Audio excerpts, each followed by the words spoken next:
You my podcast about sports, about sports, about sports.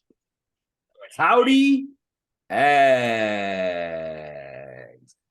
Welcome to the Tailgate, home of Aggie Football, with the coach and the delivery man. What's up, C-Money? Buddy. Today's show brought to you by Watermelon White Claw. Delicious and refreshing. Isn't that something? Watermelon White Claw. Let's remind some folks to send us some emails, agstailgate@gmail.com. Go to the YouTube and they got to do what? Smash that subscribe button, man. Smash that subscribe. Love it. Couple of comments from the YouTube today, by the way. Actually, just one, Corey. Ram. All right. Your boy Ram. There he goes. He said, boy, looking good. Very good win against the Hogs. Bring on Bama. Think the team is finally getting there on all cylinders. Woo! Keep on trucking with all them victories. What do you think? I like it, Ram. I agree with you. Was a big win against Arkansas. It was I don't think the game ever seemed that much in doubt. Yeah. Domination, almost like the Auburn game. It was Domination impressive. Station, baby. Domination Station. Look, I thought the first half offense. Let's talk about it. Yeah. Aggie beat Arkansas Saturday, 34-22. Wasn't really that close. Arkansas scores a touchdown late to bring it to 34-22. Yep. Overhit, and the Aggies covered the spread. What do you think about that? How about them apples? Didn't see that coming. Didn't see the Aggies covering like that.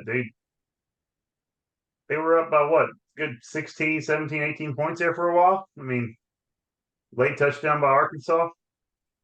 Yeah, it was 34-15, right? Or something like that. 34-15. Is that what it was? Yeah, Something I guess so. Yeah, I guess so. And I mean, like I said, the Aggies were dominating the game. The Arkansas offense, KJ did not look good. No. Look, Corey, best win of the season, 100% so far this year. Best win of the season. The Arkansas, is the best team we've beaten this year, right? And we made them look pretty darn bad. And you say this is hold on. You say this is the best win of the season. I think last week against Auburn game might have been a bigger win because Auburn looked a lot better against Georgia.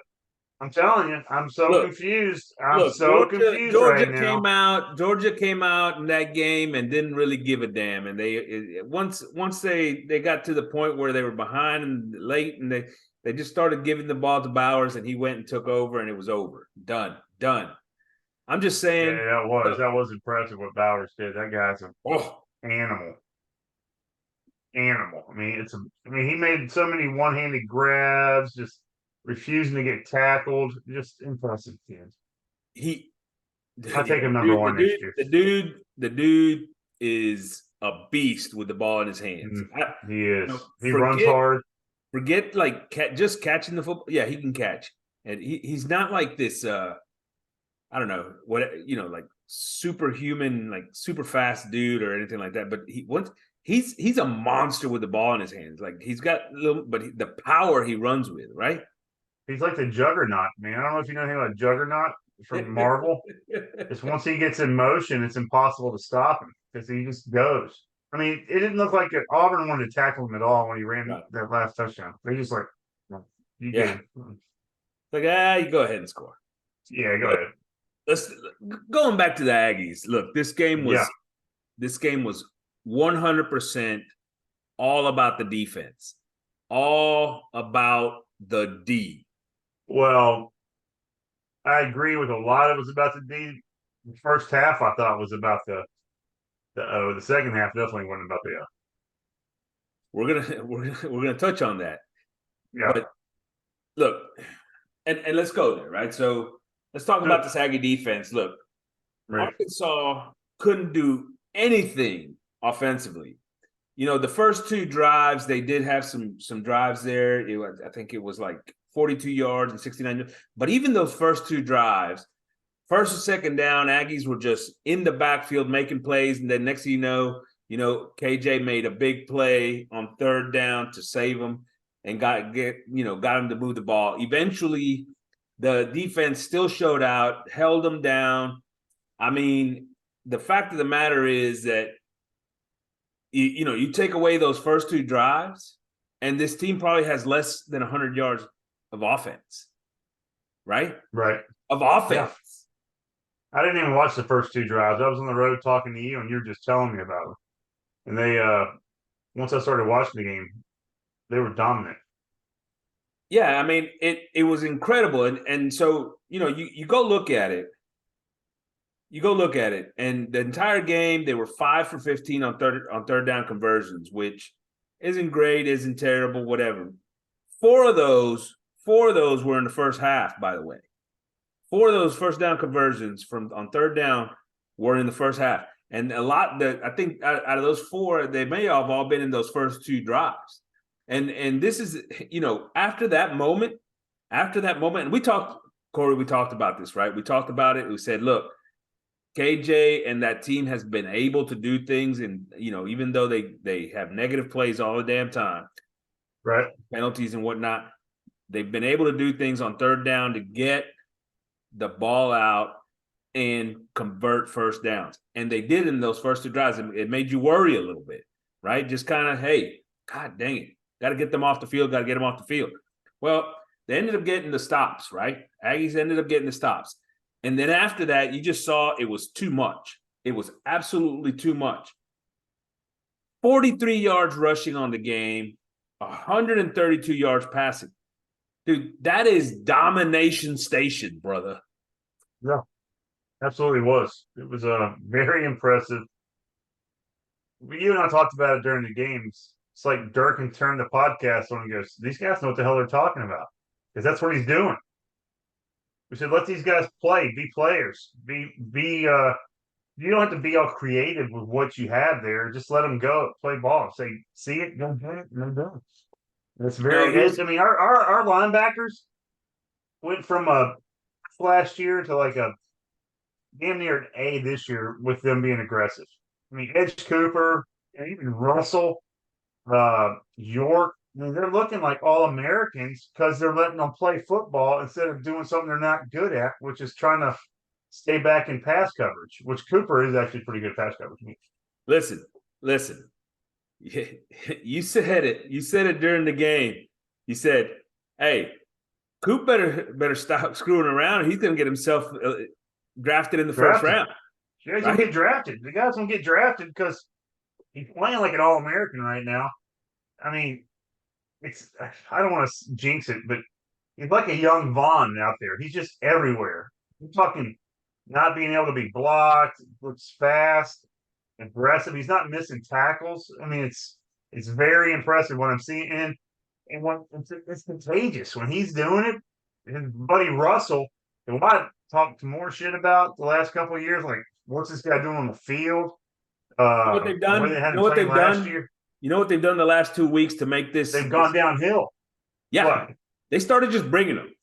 Hell with that's what I'm saying. Don't mess with all this other mess. Right? Don't read the play. You just go get it. Read. Just go. And those guys have come out and absolutely blown it up. Coop has been one of the best linebackers in the SEC the last 2 weeks. And I mean, it's just unbelievable.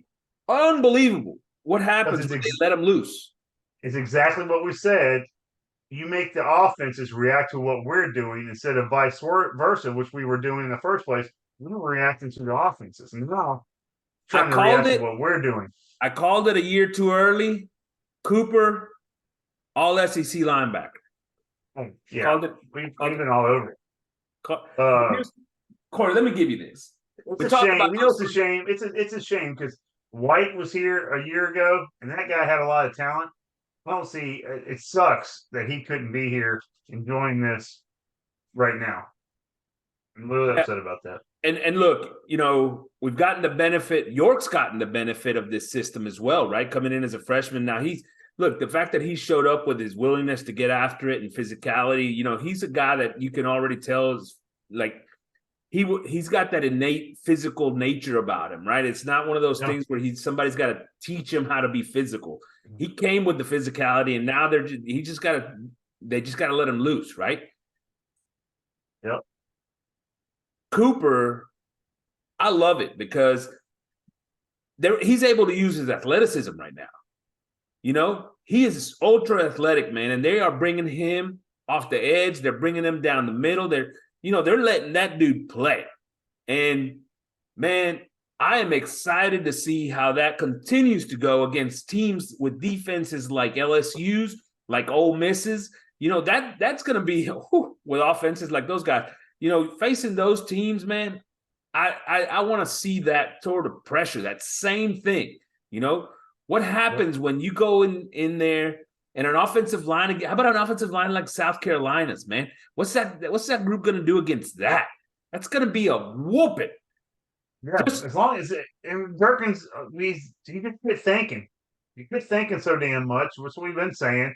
And we said that before, not this year, but last season. We said it. Just don't screw it up.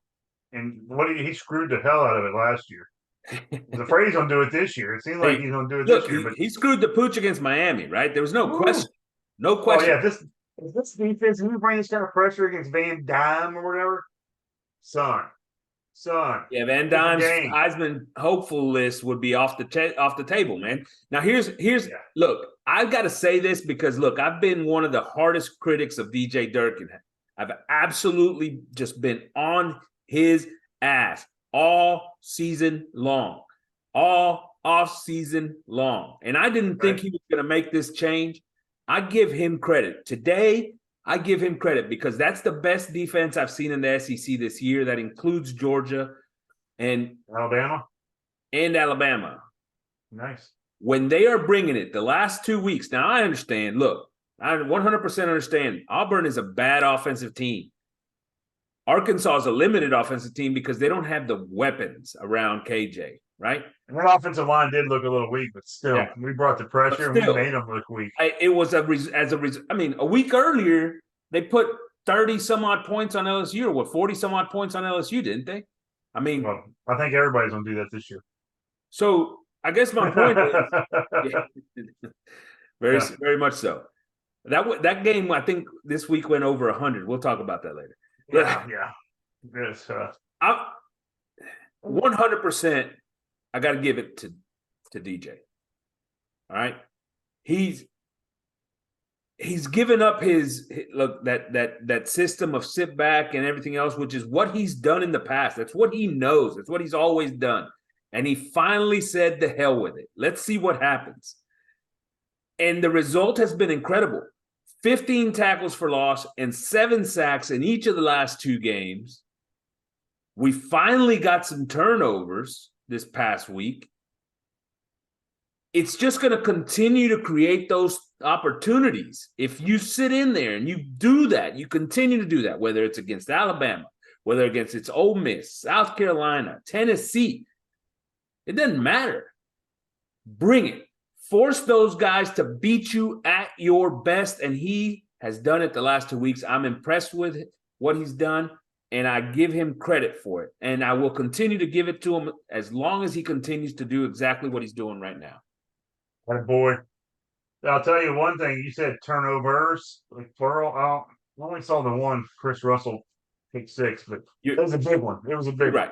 It was the one turnover, but they caused the turnover, which they had, hadn't been something. I'm telling you, those turnovers are coming. If last week we saw it, we almost had that scoop and score last week. Against Auburn, we had a big pick 6 this week, and we need those because our offense started sputtering. If we have the punt return by Nias, those things that wins you games right there. Those points that you don't see coming. Here's. Check this out. We talked about those 2 drives, right? To start the game?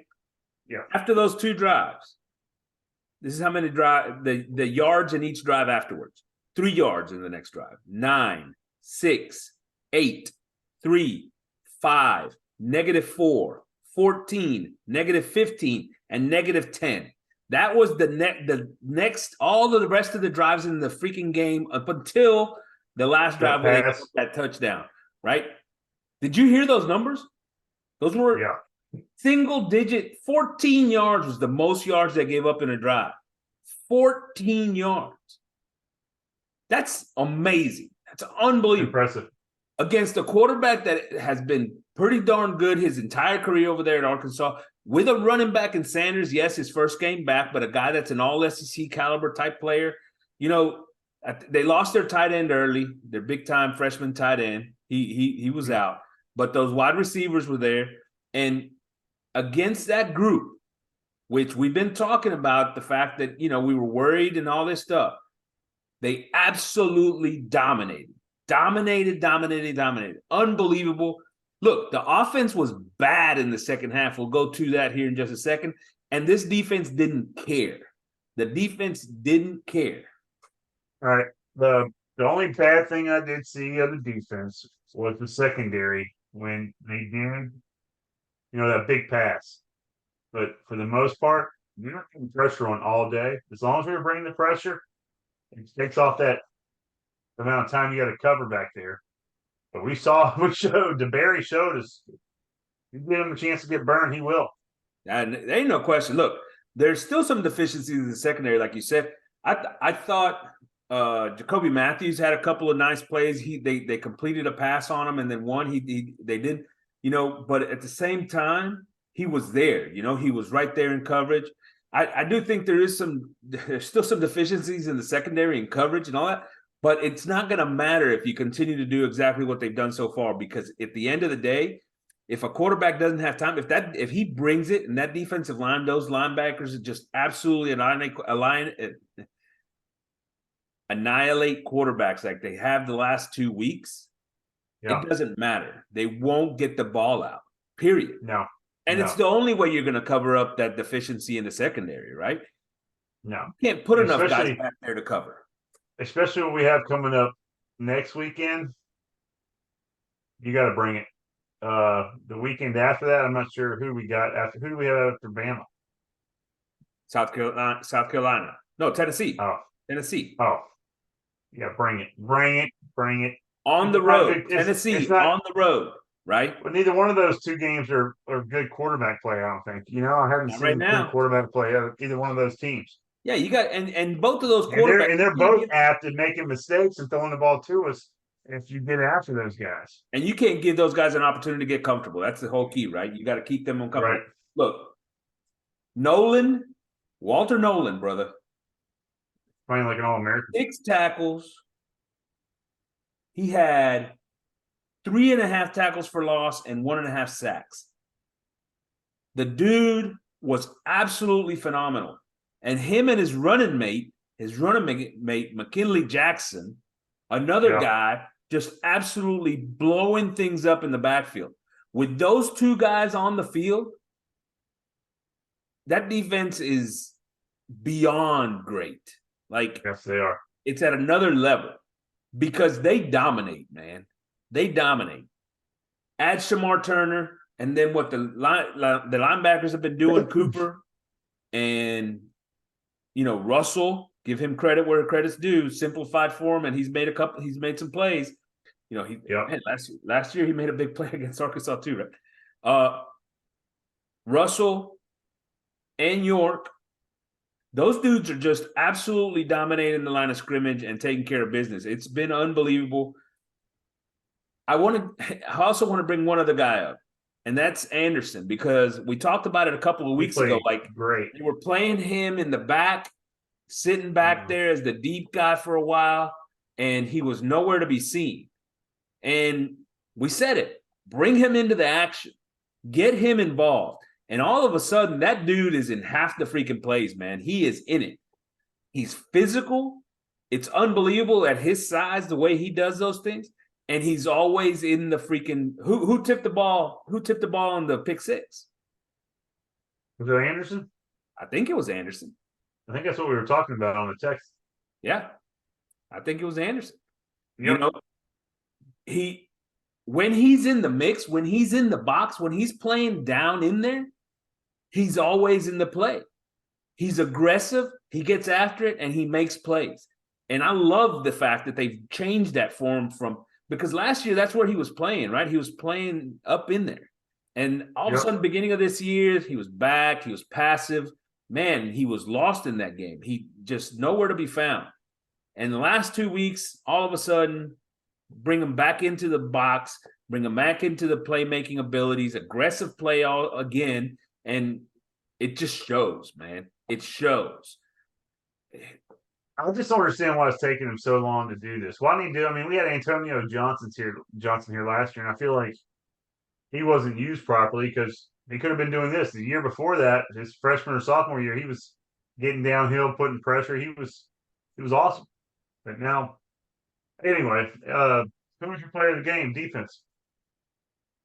I think it was Coop, man. Every time I looked up, he was in it. He was in the mix, man. He was making a play. He was, affecting the play. The big plays as well in critical times, third downs. I mean, I thought it was Coop. Yeah, I agree with you. I agree. Cooper was my pick also. One of the guys had good games, but he's the one that's been standing out the last couple of weeks, and he keeps it up.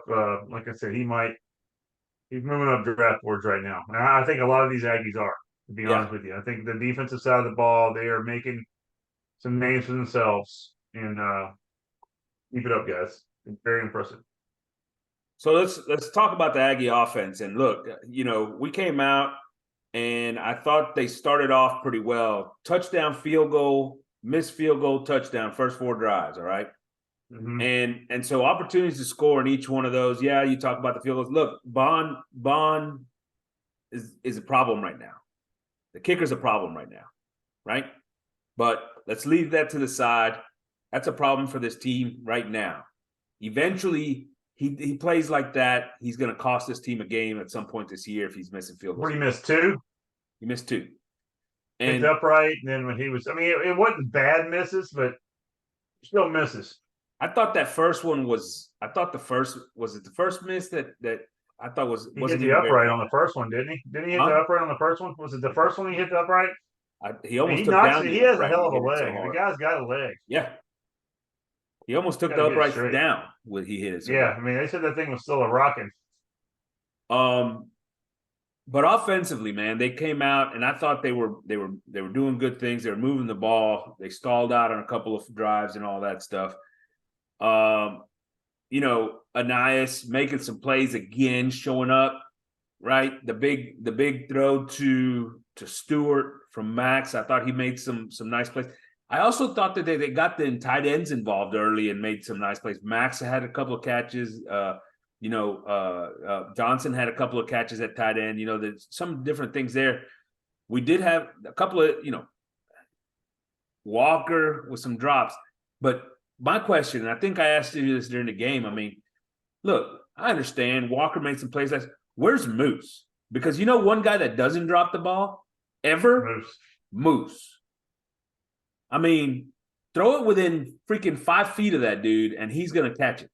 You know what I mean? Let's run our targets on here. So I thought they came out to a good start. And we talked about this as we went through the second half, and I said they've started to bring pressure on Max, and he's not handling great. No, not at all. Let me give you to start the game. I'll tell you what, Max. I thought he was going to be on the Heisman list there for a little while to start the game the way he came out. But then Arkansas started bringing pressure, and I do give Max a little bit of fault for it, but part of the line and coordinators, everybody's got to understand that if he's not handling it well, they got to do something about it. You got to keep more in to protect. Our receivers are too good. 100%. We don't need to send 5 guys out. You can keep 1 or 2 of those guys in and help protect. 100%. And they didn't do anything to change that other than try to run the ball a little bit more in the second half. But let me give you the second half. Yeah, go. First drive, interception. Nice. That's the very first play of the second half. First play. Pick 6. Second half. Second drive, field goal. Third drive, fumble, Max. Fourth drive. Wait. The fumble by Max, was that where was he in the pocket when he fumbled that? There was one. Well, there was one that was I a remember. was a in the pocket kind of deal, and then there was the other one that it was on the handoff, right? Okay. Next drive punt, next drive punt, next drive missed field goal, next drive fumble, next drive turnover on downs. That's their second half. Did you just hear that? How many of those drives had some yards with them? With like 3-and-outs. I'm just curious about the 3-and-outs. I hate 3-and-outs. I hate Yeah, no, turnovers, but there were 3-and-outs. some there were a couple of the drives that had some. I mean, the missed field goal, the field goal. But for the most part, this offense just looked like garbage in the second half. Looked bad. It did. It Three did. It made turnovers. Arkansas look good. 3 turnovers, 1 field goal. That's what you got. And that pick six was all on Max. He that defensive back read that pass coming, that little screen pass that they were running, and I mean, I don't know who was supposed to be blocking. That guy was just looked like Max was throwing him the ball. Yeah, I really did think he had a pretty bad game, and everybody's like, well, his numbers weren't that, this and that. Like he had 3 turnovers, man. Yeah, he started off hot in the second half. When I watched the second half, it wasn't pretty. Look, we talked about it before, right? He doesn't handle the pressure the same way Connor does. Right. Which, I don't think a lot of quarterbacks handle the pressure the way Connor has, right? That dude's been spectacular against pressure. He's held up. He's sat in there. He's taken the hit. He's delivered the ball. Just unbelievable performance by him early on this year. And so it's not actually that much of a, diss on Max to say he doesn't handle it. But you know what? That second half definitely shows you the difference between this offense led by Connor and this offense led by Max. That shows you that. And we know that Arkansas is not what you would call a great defense, right? What they do the week before? Right. I mean, it's not like they came out and had this elaborate freaking super awesome defense again. They just brought pressure in the second half. They went from being a little passive early in the game, trying to, no, and then they just started bringing pressure in the second half. And the moment that happened, we didn't get the adjustments. And, at the end of the day, it limited this offense, right? It limited this offense in a game that it didn't matter, right? Because the defense was so productive. You're going to get in situations where if that's the case, it's going to be a game. This week coming up is going to be one of those situations. Right. You know what I mean? The offense is going to have to play better. Yeah, and I think they will. They showed spots where they can. The running game looked good. I thought Moss looked good. I thought Daniels looked all right. Didn't see hardly any of Reuben Owens. Not sure. Let's go back to Moss. Let's go back to Moss. Go ahead. We started the year and I said, look, I thought Daniels was the lead back early on. I thought even in early games, Daniels looked like the lead back. Right. Moss has turned the corner. He's got, I don't know if it's like he got enough reps. Now he's starting to see the holes a little better. He's working his butt off. You can tell that dude looks like the real freaking deal in the backfield. And he had a game. He is running hard. He is running hard. I'm talking, he's running behind his pads, putting his head down. I like it. Daniel's showing a little quick, but I'm disappointed we didn't see more Owens. I thought he was making a turn for the better, but I don't know. I didn't understand. Yeah, only two carries for Owens. Yeah, you're right. You thought but honestly, I'll be truthful with you. The way Moss has been playing, I think you got to get him the ball. Period. You got to hand him the football. I agree. I mean, I think he's playing well, but I mean, you got a lot of guys you got to get the ball to. Moose. I'm talking any way you can. You got to scheme up plays to get these guys in the game. Moose, 1 catch, 10 yards. You don't have to scheme up plays for Max Wright to get him in the game. No. Max had 2 catches for 20 yards. That's great, Max. Appreciate it. But you need to scheme up plays for Anias, Evan, Moose, Noah Thomas, maybe, Le'Veon. Your playmakers, Daniels, Reuben Owens. You got a bunch of guys that are athletes that need to get the ball in space, which I haven't seen a lot of that. But hey, did we run a trick play? We ran a trick play. I think it went for like 0 yards or maybe even negative yards. I think I said trick play this week. But hey, the reverse. That keeps it. You do things like a reverse or little plays like that. Those aggressive defenses, they can't be as aggressive. You get burnt once or twice on those, you get a little gun shy. Look, 100%. And here's the thing, right? I mean, even though it didn't necessarily work right there, it's going to slow people down just a little bit, and you're going to be able to use that little fake a little bit, and different things. And I did like the play design itself. The problem was, I believe they did it like on a 2nd and long where the guys were rushing way the hell up the field, which is not a good situation for a reverse, right? If the pass rush is up the field on the end, he may run right into your reverse. That's all I'm saying. Yeah. Maybe the timing wasn't great, but I appreciate this. I appreciate the fact that there was a trick play. Look, 100% Moss was great offensive. 17 for 108, man. The dude. I mean, I think he deserves all the accolades. I'll give the folks over at Texas a little bit of credit for talking him up this summer. I thought he still had some work to do at the beginning of the year. He wasn't seeing the holes that well, and you could tell that he's been, the reps have helped him. He's been better. And look, the other guy that we don't talk about enough, Crownover at fullback, by the way. Mm-hmm. I thought Crownover at fullback, man, had ridiculously good game, man. He's not on the field very much, but the plays that he was on the field, he made plays on. The one was the big block for Moss, on one of those running plays. Huge block, big time. And the very next one was the touchdown in down there off of the play action. What's that, the second touchdown of the season? Receiving, yeah. I think. 2 catches, 2 touchdowns. They're not covering him out of the backfield, so it's obvious they're not covering. They're not respecting Crownover. So you keep doing that, he's gonna start getting a little respect.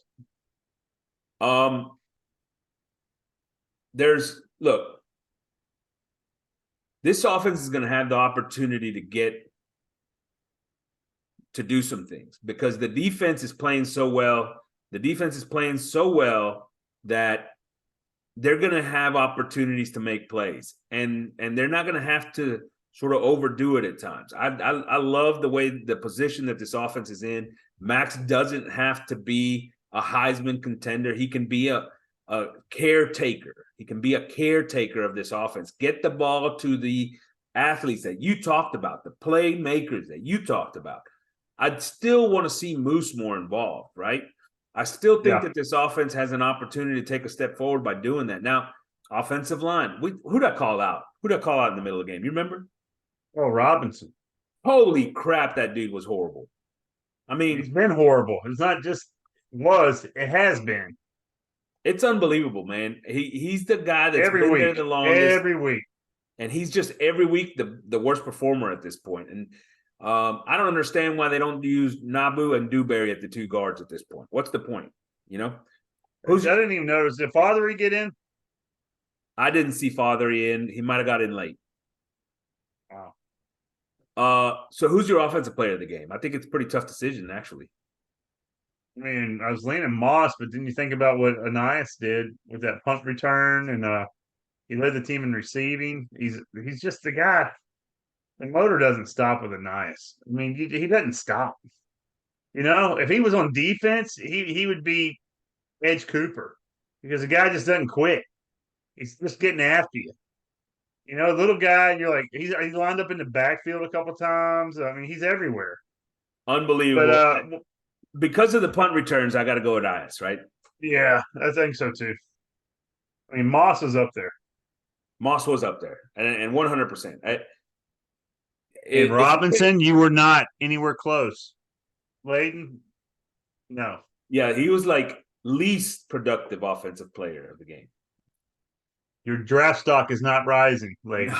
No, he's not getting drafted. Listen, no. Anias, let me get back to the punt return. He sits in there. I think he muffed the punt, right? He muffs the punt, picks the ball up, and then, not just like it was wide open down, kind of situation. No. The dude made some moves, made some folks miss, went back, cut it back in the, and he's tiny, right? Like he's tiny out there, but the dude just kind of it's unbelievable. Like he moves at a different level than other people, right? Like his side to side and just his quickness is unbelievable. I think, and not only that, but the toughness he runs with, right? I'm impressed by that dude all the time. I've said it since he's been here. He's probably the best football player on the team in the fact that he'll do anything. He'll hit you, he'll block you, he'll run around you, whatever. You carry the ball, it doesn't matter. I agree. I agree with everything you just said. Let's go around college football, Corey. Let's do it. So, what'd you think? What game absolutely blew your mind this weekend? One game that blew my mind. I don't know if you watched it, but UCF and Baylor. UCF is up. I can't remember the score, 35-7 or something. I got 8 games going on those 2 TVs. I'm sitting there watching. I'm just kind of looking up there. I don't even know why. I just keep looking up. I'm like, what the hell's going on here? Baylor came back and won that game. Played like crap all season, Baylor. UCF, Gus Malzahn blows it. They have a chance to win in the end with like a 60-yard field goal. Nowhere close. It was a great game. But I mean, there's a lot of good football. The best game out of the SEC was the Kentucky-Florida game. Kentucky just dominated that game. I'm talking domination station. Now that running back, I can't remember his name, all over the place. Davis. Loved it. The guy I don't remember that. I never heard of that guy, I don't think, but look, a lot of folks, have been sort of, buying this Florida team after that win over Tennessee, right? I mean, everybody was thinking, hey, look, this is a good Florida team. They were ranked. In the top 25. Kentucky just absolutely dominated that squad. I mean, it wasn't even funny. What they rushed for, like 300 yards? Oh, that one kid had like 250 by himself. Yeah, like the guy had like 250 by himself or 280 or something. It was like 380 yards rushing or some shit. It was ridiculous. 329 yards rushing for Kentucky, 69 rushing yards for Florida. Unbelievable. That was awesome. That kid, Ray Davis, had 280 by himself on 26 carries, 10.8 yards a carry. He got a first down. Vanderbilt transfer, brother. Vanderbilt transfer. Impressive. That Kentucky team is getting better by the week, by the way. I tell you, 2 teams look like a Big 12 game, LSU and Ole Miss. I can't believe how bad the tackling was in this game. I mean, talk about 2 teams that don't want to touch anybody, like they don't want to get hurt. Ole Miss and LSU. Oh, man, just back at first half. What was the score at halftime? Give me a second. Hold on.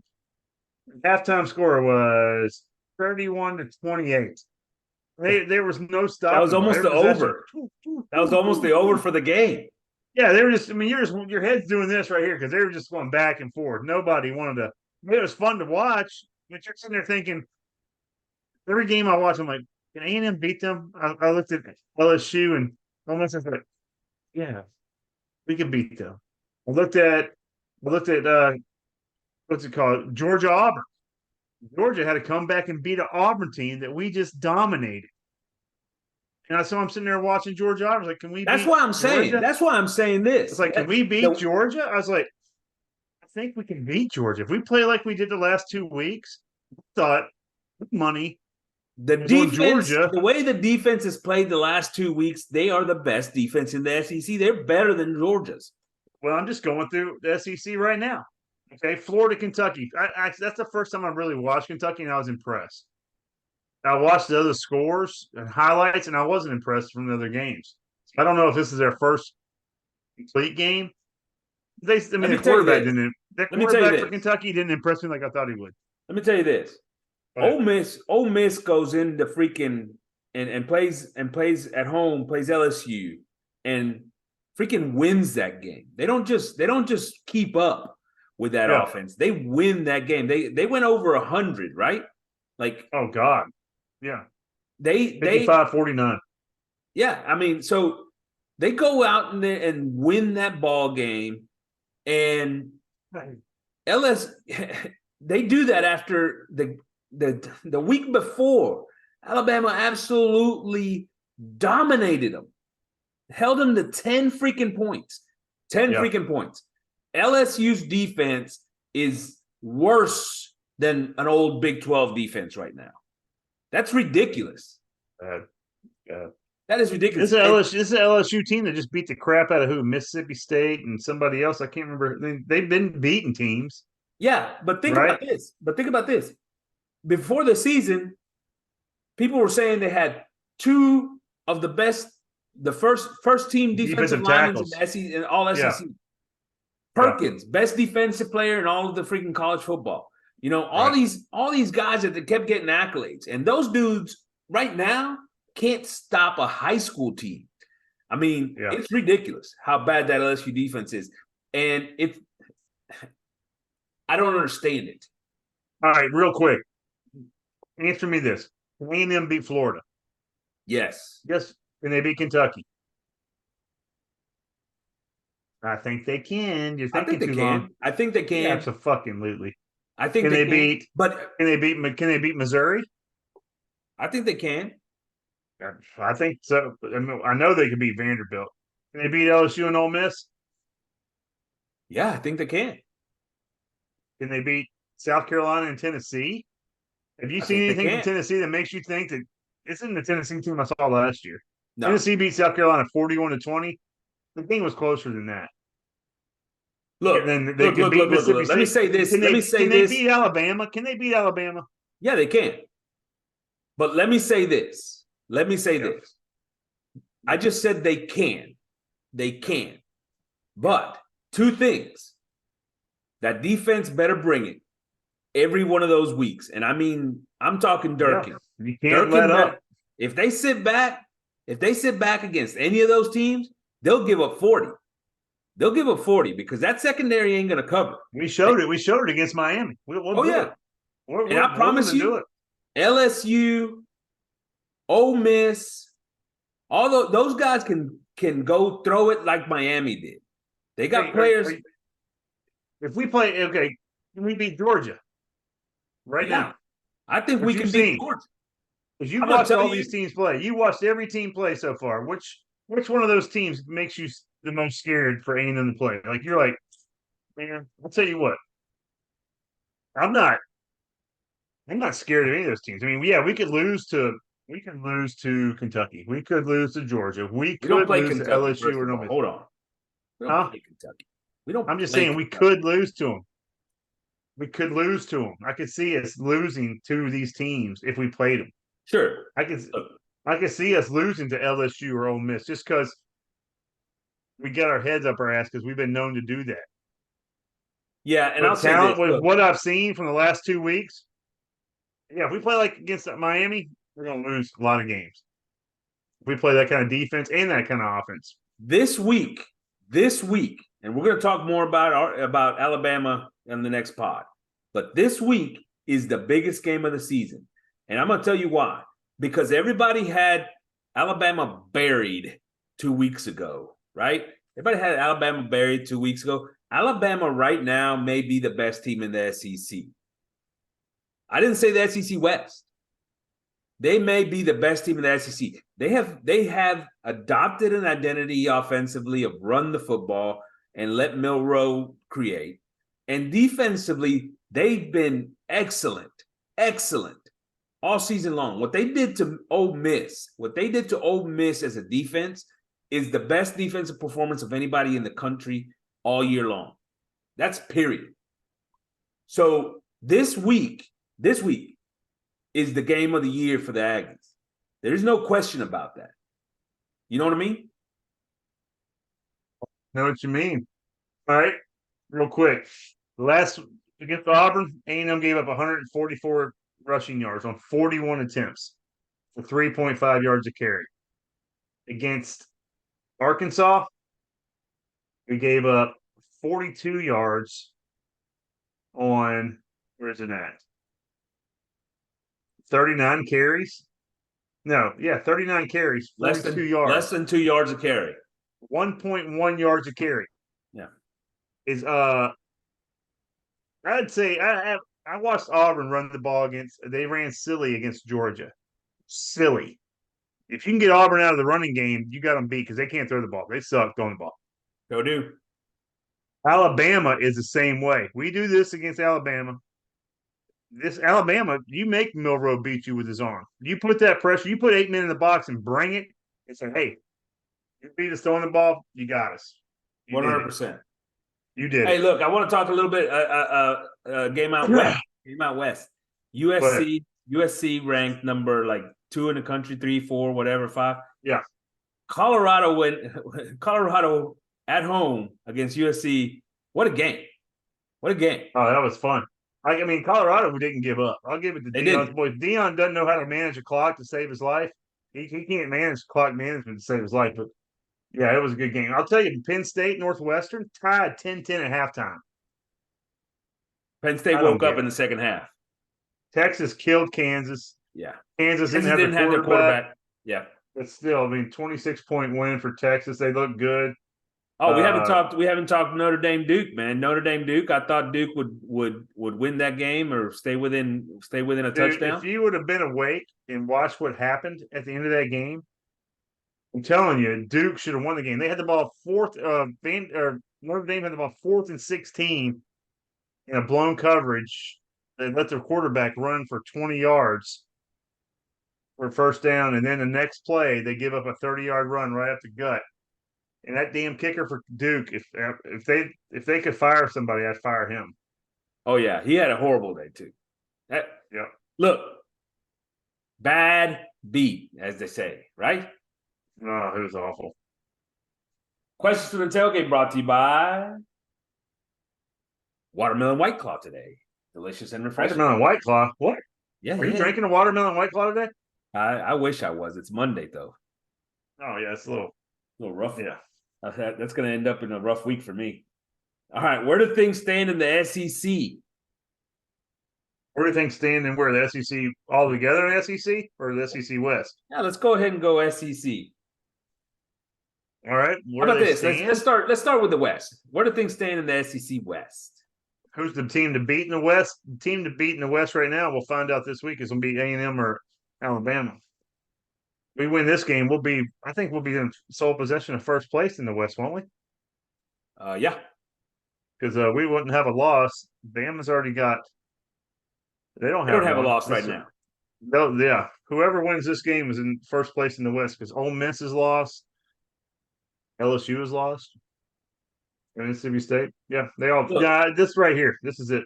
We've talked about it. We've talked about it before. Look, the SEC West, a lot of good teams. The way these two teams are playing right now, as long as they continue to play, as long as Durkin continues to call the defense he's calling, I'm not even going to go offense, just the defense. If Durkin continues to call the defense he's calling, I think the Aggies may be the team to beat in the West. You just said 5 minutes ago Alabama's the team to beat right now. I did. They're the best team in the SEC. I said they may. Jesus. You make up your damn mind. Jesus. Like talking to Stephen A. Smith over there. We're playing that game his mind every 5 seconds. Kyle Field, son. In Kyle Field. How the Aggies not favored in that game? I don't understand it. Alabama favored by 3, 2.5. Doesn't make sense. That's disrespectful. A team that got beat on their own home field by the Longhorns coming here. So you mean tell me the Longhorns came here right now, they'd be favored by 3? I don't think so. Not a chance. Probably be favored by 20. All right. Maybe. Hey, no, I'd say go ahead. What were you going to ask? All right, question. If you had to predict an SEC championship game, who is gonna be there? God, the way it looks right now, I'd say A&M and God, the East is really looking weak. After they started off with who's the best team, the East looks weak. I'm guessing Georgia, but after this week, we might know it might be Kentucky. Kentucky. Dude, I am this close to predicting an upset Kentucky over Georgia. This close. Oh, you were that close to predicting the Duke upset of Notre Dame. What happened? It almost happened. You just told me. 4th down and 19 conversion in the last minute. Hey, I don't know if that Duke quarterback's out for a while or not. He looked pretty bad. They rolled him up pretty good. Yeah, that was a big loss for them too. I mean, he wasn't playing. I mean, he wasn't playing great. Notre Dame was doing a pretty good job of containing him. Yeah, But I hope but he is that offense. I hope he recovers. Yeah, I hope he recovers. Gets back up. Elko needs him. Elko needs him as they go face. Yeah. You know, as they're going to have a bunch of good, tough games coming up too. So they're going to need him. Yep. So your SEC championship is? As of right this second, because the game hadn't been played, I'll take Alabama versus Georgia. It's boring, huh? Say Alabama, Kentucky. I'm just going to say Alabama, Kentucky. Maybe I'll say Alabama, Missouri. I don't know. Missouri. You asked me next Sunday or Monday, and I might be saying A&M and A&M, Kentucky. A&M, Kentucky. SEC championship. You heard it here first on the tailgate. What? Gig 'em, Aggies. AT money signing out from the tailgate.